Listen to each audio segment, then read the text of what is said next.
Morning students. आज हम अपनी बिजनेस स्टडी की क्लास में डायरेक्टिंग लेसन के साथ जो है आपके सामने हाजिर हैं। और आज का जो थॉट है वो देखिए कि कल के बारे में शिकायत मत करो, आज का पूरा उपयोग करके आने वाले कल को बेहतर बनाओ। बीते हुए कल के बारे में बात मत करो, जो बीत गई सो बात गई। बात है आज की, क्योंकि आज आपका वर्तमान है, उसके बारे में सोचिए, ठीक है। क्योंकि उसके बारे में अगर आप सोचेंगे यानी उसको सही ढंग से जी लेंगे तो आपका कल, आने वाला कल यानी जो आपका फ्यूचर है वो बेटर होगा। और जब आपका प्रेजेंट यानी आज बेहतर होगा तो आपका जो बीतने वाला समय है यानी जो पास्ट है वो भी बहुत अच्छा हो जाएगा। इसलिए आज में जी। तो स्टूडेंट्स, आज का जैसे हमारा टॉपिक है डायरेक्टिंग के अंतर्गत मोटिवेशन, और मोटिवेशन के फीचर्स वगैरह हमने पढ़ लिए थे पहले। आज हम बात करेंगे मास्लोज नीड हायरार्की थ्योरी के बारे में। मास्लोज नीड हायरार्की थ्योरी के बारे में बात करेंगे।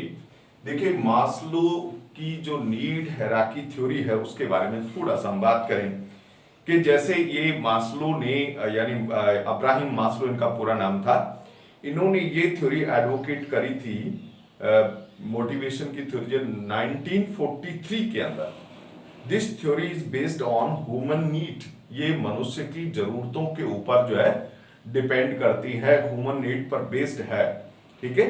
Maslow has divided different human need on the basis of priority.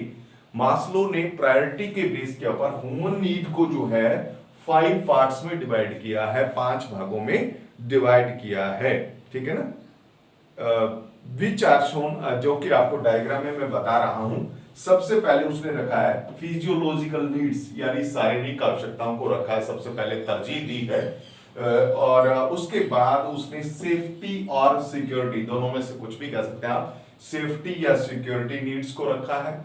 उसके बाद सोशल नीड का क्रम रखा गया है, ठीक है। यहाँ हायरार्की का मतलब क्या है, क्रम, ठीक है।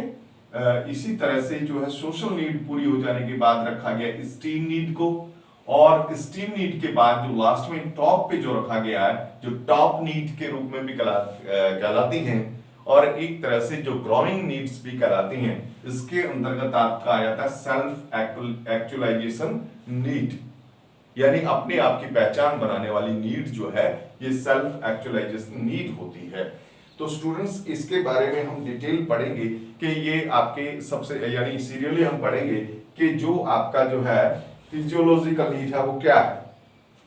फिजियोलॉजिकल नीड एक बेसिक नीड होती है जो कि आपके survival and maintenance of an individual and his family, यानी फैमिली के और आपके सर्वाइवल के लिए जो है ये नीड होती हैं। और इसके अंतर्गत मेनली क्या आता है, food, water, air, shelter, education, sleep, thrust वगैरह वगैरह।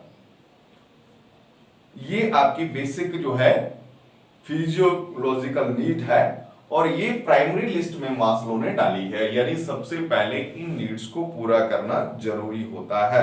Maslow was the opinion of that until these needs are satisfied to a degree ध्यान देंगे दोबारा से कि Maslow was of the opinion that until these needs were satisfied to a degree to maintain life no other motivating factor can work. यानी जब तक ये वाली जरूरतें इंसान की एक डिग्री तक पूरी नहीं हो जाती है तब तक उसके लिए कोई और मोटिवेटर यानी कोई और मोटिवेटर कामयाब नहीं होता है। यानी सबसे पहले उसकी ये जरूरतें जो होती हैं उनको पूरा किया जाता है। और उसने ये भी लिखा है कि these needs are recurrent in nature must be repeatedly satisfied. इनको बार बार जो है आपको सेटिस्फाई करना पड़ता है after appropriate short interval of time. यानी इंटरवल ऑफ टाइम पे जैसे फूड की जो जरूरत है उसका ये नहीं है कि एक बार सेटिस्फाई हो गई तो उसके बाद वो कभी नहीं होगी, ये एक इंटरवल के बाद फिर से जो है आपको हो जाती है। तो ये जो आपकी फिजियोलॉजिकल नीड है ये एक तरह से रिपीट होती रहती है, ठीक है। और जब तक ये नीड पूरी नहीं होती तब तक हमारा मास्लो का ये मानना है कि नेक्स्ट नीड के ऊपर हम पहुंचते ही नहीं है। ध्यान दीजिएगा, सेकंड जो इसमें नीड, जो इसका क्रम बताया है, हायरार्की बताई है, वो क्या है? सेफ्टी या सिक्योरिटी नीड, यानी सुरक्षा से संबंधित जो है जरूरतें। एक बार जब आपकी फिजियोलॉजिकल नीड पूरी हो जाती है, यानी शारीरिक आवश्यकताएं पूरी हो जाती हैं, तब आपका ध्यान जो है सेफ्टी नीड यानी सिक्योरिटी नीड की तरफ जाता है। ठीक है ना? इसके अंतर्गत जो है क्या आती हैं, जैसे फिजिकल हार्म यानी आपका, और इसी तरह से इकोनॉमिक हार्म और सोशल हार्म, यानी 3 तरह की जरूरतें होती हैं। जैसे फिजिकल आप प्रोटेक्शन चाहते हैं, दूसरा इकोनॉमिक प्रोटेक्शन चाहते हैं, तीसरा जो है आप सोशल प्रोटेक्शन चाहते हैं। तो जो फिजिकल सिक्योरिटी है उसके अंतर्गत क्या आ जाता है, जैसे डिफेंस अगेंस्ट फायर है, एक्सीडेंट है, क्राइम के अगेंस्ट है, एंड अदर जो फिजिकल आपके लिए डेंजर्स होते हैं उनके खिलाफ जो आप सिक्योरिटी चाहते हैं। और दूसरा जो इकोनॉमिकल सिक्योरिटी उसके अंतर्गत आता है, जैसे लाइवलीहुड है and arrangement for old age, जैसे अपने लिए जो है कोई पेंशन का या एक मुश्त जो इनकम है ओल्ड एज के लिए व्यवस्था करके छोड़ना भी इसमें आ जाता है। इसी तरह से social security includes security in old age, illness and disability वगैरह के लिए जो है आप अपनी सिक्योरिटी सुनिश्चित करते हैं। तो जब आपकी ये फिजियोलॉजिकल नीड पूरी हो जाती है तब आप सेफ्टी के बारे में सोचते हैं, यानी ये आपकी सेकंड प्रायोरिटी की नीड है। फर्स्ट प्रायोरिटी आप किसको देंगे? फिजियोलॉजिकल नीड को। और ये अगर कुछ हद तक पूरी हो जाती है तब हम क्या करते हैं? सेफ्टी के बारे में सोचते हैं। क्लियर है? और इसके बाद इसने जो अपने हायरार्की में लिया है वो है सोशल नीड, यानी सामाजिक जरूरतें। अब देखिए सामाजिक जरूरतें यानी सोशल नीड क्या है? देखिए कि जब आपकी फिजियोलॉजिकल और इसके साथ साथ सेफ्टी नीड अगर आपकी सेटिस्फाइड होती हैं, ठीक है ना, तब आपकी सोशल नीड जो है वो अराइज होती हैं। And should be so to be satisfied to motivate human behaviour, तब ये जो है इस नीड के लिए ह्यूमन बिहेवियर को मोटिवेट किया जा सकता है। Social need are for belongingness, attachment, love, affection, friendship, attention, association वगैरह वगैरह के लिए ये नीड होती हैं। These needs are satisfied by friendship, family connections and community relationship, यानी समाज में आपके संबंध हैं, मित्रता है वगैरह है, या एक दूसरे से प्यार देना और प्यार पाना है। These needs are also known as affiliation needs भी इनको कहा जाता है। लेकिन बात ये है, इनका क्रम यही है मास्लो के अकॉर्डिंगली कि फर्स्ट जो है आपका सीरियल ये, सेकंड सीरियल ये, और थर्ड में क्या आता है? सोशल नीड में आ जाता है। इसके बाद हम आते हैं स्टीम नीड, जो कि आपका कह सकते हैं आप इज्जत या आदर से रिलेटेड या रिस्पेक्ट से रिलेटेड होती है।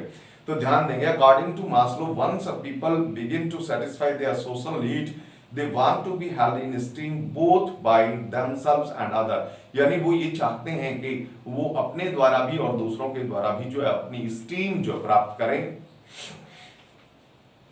It includes our desire for respect, reputation, recognition, prestige and self-confidence. These needs are to be satisfied by recognizing good performance of employees.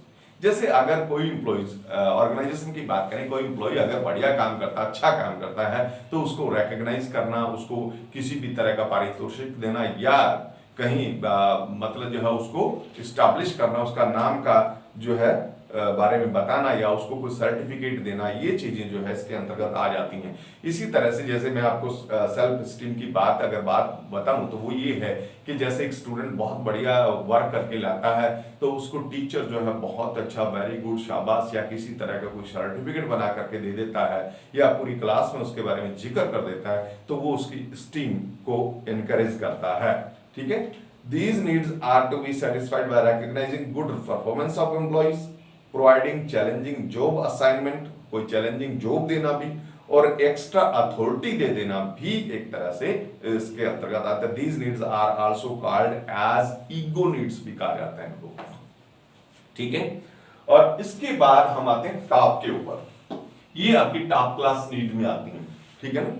तो देखिएगा, after the satisfaction of all other need in the hierarchy, the last category of need that arise are the need of self actualization, these are the needs of the highest order, इनको highest order की need कहा जाता है। And emerge for those whose first four need have been fulfilled, यानी जिनकी ये four needs fulfil हो जाती है उनके लिए ये जो है अगला पायदान होती है।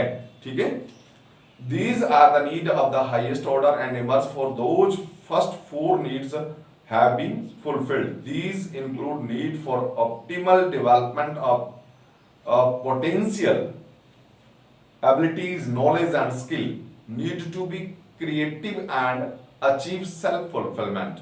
For example देखिएगा, an individual, these needs are concerned with the achievement what an individual consider to be his mission in life, यानी एक इंसान जो अपनी लाइफ में करना चाहता है वो अचीवमेंट प्राप्त करना, वो आपके किस में आते हैं, सेल्फ एक्चुअलाइजेशन नीड में आती है। जैसे सपोज करें पॉइंट जो है बहुत अच्छी कविताएं लिख करके, यानी और ज्यादा बढ़िया लिख करके और बाकी पॉइंट से आगे निकलने की कोशिश करता है, तो उसको क्या बोलते हैं, सेल्फ एक्चुअलाइजेशन, एक तरह से अपनी पहचान बना रहे हैं। ठीक है ना। इसी तरह से हम बात करें कि poet want to be specialist in his field, a musician want to be proficient in his art वगैरह वगैरह। ठीक है ना, अपने कार्य के अंदर दक्ष हो जाना, या एक बिजनेसमैन जो है दूसरे बिजनेसमैन से जो है आगे निकलना चाहता है। ठीक है ना, तो वो एक तरह से सेल्फ एक्चुअलाइजेशन नीड के अंतर्गत आता है। अब हम बात करेंगे कि इसमें हम एग्जांपल की बात करें, इंडिविजुअल के लिए क्या एग्जांपल हो सकते हैं इसके, और एक ऑर्गेनाइजेशन के लिए क्या एग्जांपल हो सकते हैं। ये देखिए डायग्राम के अंदर आपको बताया गया है। या देखिएगा जो फिजियोलॉजिकल नीड है उसमें इंडिविजुअल के लिए जैसे हंगर है, थ्रस्ट है, ये इसके एग्जांपल हो सकते हैं। और इसी तरह से safety and security need, safety need के अंतर्गत इंडिविजुअल के लिए जो एग्जांपल है वो है स्टेबिलिटी ऑफ इनकम। ठीक है ना, स्टेबिलिटी ऑफ इनकम इसका एग्जांपल हो सकता है। अगर मैं बात करूं कि इसकी फाइनेंशियल सिक्योरिटी की बात करूं तो, ठीक है ना, और सोशल सिक्योरिटी की बात करें तो हम ये कहेंगे प्रोटेक्शन जो है अगेंस्ट, जैसे प्रोटेक्शन अगेंस्ट जो आपका आपके ये कह सकते हैं हम एक्सीडेंट वगैरह, प्रोटेक्शन अगेंस्ट एक्सीडेंट, फायर वगैरह वगैरह। ठीक है, इसी तरह से सोशल नीड के अंतर्गत जो है फ्रेंडशिप है, रिलेशनशिप है, ये सारी किसमें आती है, सोशल नीड में।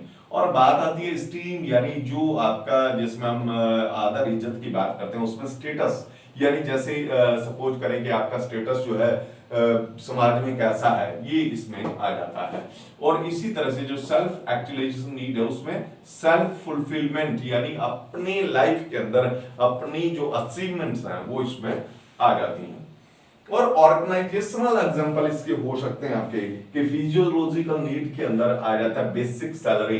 बेसिक सैलरी, ये केवल इसमें जो है बेसिक सैलरी आता है जिससे उसकी ये जो जरूरतें होती हैं, फिजियोलॉजिकल जरूरतें, वो पूरी होती रहती हैं। इसके बाद जब बेसिक सैलरी उसका सेट हो जाता है उसके बाद वो किसके बारे में बात करता है, सिक्योरिटी के बारे में बात करता है। अगर मैं इसकी इकोनॉमिक सिक्योरिटी की बात करूं तो यहाँ पेंशन प्लान की बात हो सकती है कि वो पेंशन के बारे में, कि जैसे यहाँ तो बेसिक सैलरी के बारे में सोच रहा है, वहां अपने फ्यूचर के बारे में सोच रहा है। ओके, और इसके बाद है सोशल नीड। सोशल नीड में जैसे कॉर्डियल रिलेशन बिटवीन कलीग्स, अपने कलीग के साथ, अपने सहकर्मियों के साथ बढ़िया रिलेशन चाहता है, ये इसकी जो है क्या है, सोशल नीड है। उसके बाद है एस्टीम नीड, जॉब टाइटल, अच्छा सा जॉब टाइटल जो है अपने लिए चाहता है जिससे इसकी एक रेपुटेशन बने समाज के अंदर और ऑर्गेनाइजेशन के अंदर भी। और इसी तरह से यहाँ पर सेल्फ एक्चुअलाइजेशन जो टॉप लेवल है उसमें अचीवमेंट ऑफ गोल, यानी जो अपने लिए उसके टारगेट है उन टारगेट को अचीव करना जो है इसका सेल्फ एक्चुअलाइजेशन नीड है। यानी जो उसने अपने लिए कि मैं इस स्तर तक पहुंचना चाहता हूं, उस स्टैंडर्ड तक वो पहुंचता है, तो वो उसकी क्या है, स्टीम नीड है। तो स्टूडेंट्स बात करें अब हम क्या कि assumptions of Maslow's need hierarchy theory. ये तो मास्लो की नीड हायरार्की थ्योरी थी, उसका मानना था कि इसके अंतर्गत जो है इसने सीक्वेंस रखा था और सीक्वेंस में अगर इसकी लोअर लेवल की नीड पूरी होती है फिर ही अपर लेवल में पहुंचता है, और इसी तरह से सेकंड अपर लेवल जब चला जाता है फिर थर्ड अपर लेवल में ये पहुंचता है। तो ये स्टेप बाय स्टेप इसने बताया है। ये इस देखिए अब assumption of Maslow's need hierarchy theory. पहला जो अजम्पशन इसने लिखा वो लिखा है human need have good definite sequence, कि ये उसका एक सीक्वेंस होता है। After the satisfaction of first need second need start dominating and soul. उसका कहने का मतलब है कि पहली जरूरत पूरी होने के बाद ही वो यहाँ डोमिनेट करता है, और फिर इसी तरह से जो है सेकंड के बाद थर्ड पर, और ये क्रम जो है उसका बना रहता है। तो ये स्टूडेंट्स हम अजम्पशन पढ़ रहे हैं मास्लो नीड हायरार्की थ्योरी की। तो इसमें देखिए जो सेकंड अजम्पशन है कि peoples behaviour being affected by their need, कि लोगों का जो व्यवहार है वो उनकी नीड के द्वारा ही प्रभावित होता है, ये जरूरी है। और there are many needs of people and their order और प्रायोरिटी कैन बी मेड। कहता है कि एक इंसान की कई जरूरतें होती, ये भी उसने माना है, ऐसा होगा तभी ये जो है मास्लो की नीड हायरार्की थ्योरी जो है इसमें काम करेगी, और उनकी प्रायोरिटी भी निर्धारित की जा सके। और इसके बाद में motivation ends with the satisfaction of need, ये भी उसने माना है कि एक नीड की समाप्ति के बाद यानी उसकी सेटिस्फैक्शन के बाद मोटिवेशन एंड हो जाता है, ठीक है ना, फिर उसको उस चीज के लिए मोटिवेट नहीं किया जा सकता, ऐसा मास्लो का मानना है। Motivation and with the satisfaction of need, after that the next higher need serves as a motivator. जब एक आपका एम्प्लॉय है उसकी ये फिजियोलॉजिकल नीड पूरी हो गई, यानी जैसे बेसिक सैलरी वाली, तो उसको इस नीड की यानी आप उसको इंसेंटिव दे करके उसको आप मोटिवेट नहीं कर सकते, फिर आपको उसकी हायर नीड का इंसेंटिव देना होगा तभी वो मोटिवेट होगा, ऐसा मास्लो का मानना है। और इसी तरह से मोटिवेशन एंड इसके बाद कहा कि people move to next higher need only when the lower level need are satisfied. ये भी कहा है कि अगर उसकी ये जरूरत यानी लोअर लेवल की पूरी तभी वो नेक्स्ट हायर स्टेप पे जाता है। इसी तरह से अगर सेकंड स्टेप पूरा हो गया तभी वो थर्ड स्टेप पे जाता है, ये भी उसने माना है। तो ये इसकी अजम्पशंस थी। अब हम बात करेंगे कंक्लूजन की। देखिए मास्लो ने बहुत अच्छी जो है थ्योरी दिया। Maslow has categorised the need in order of priority, as each of these need are substantially satisfied, the next need becomes dominant. These needs are interdependent and overlapping. ये need एक दूसरे पर depend है।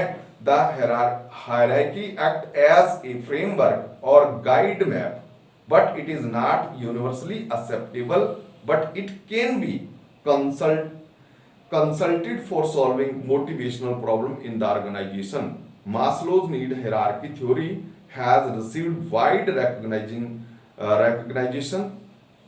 particularly among practicing manager, because of its intuitive logic, ease of understanding. यानी कहने का मतलब ये जो मास्लो की थ्योरी है ये ऐसे ही नहीं है, मास्लो ने अपना ये क्रम निर्धारित किया है और इसी क्रम के अकॉर्डिंगली प्राय जो है इंसान बिहेव करता है, इसलिए ये जो मैनेजर्स के बीच में ये थ्योरी अच्छी पॉपुलर है। तो स्टूडेंट्स ये थी मास्लो की नीड हायरार्की थ्योरी और इसके बारे में आपने पढ़ा, इसको अच्छी तरह से समझें और इसको अच्छी तरह से एक बार बुक में से भी रीड करें। All the best.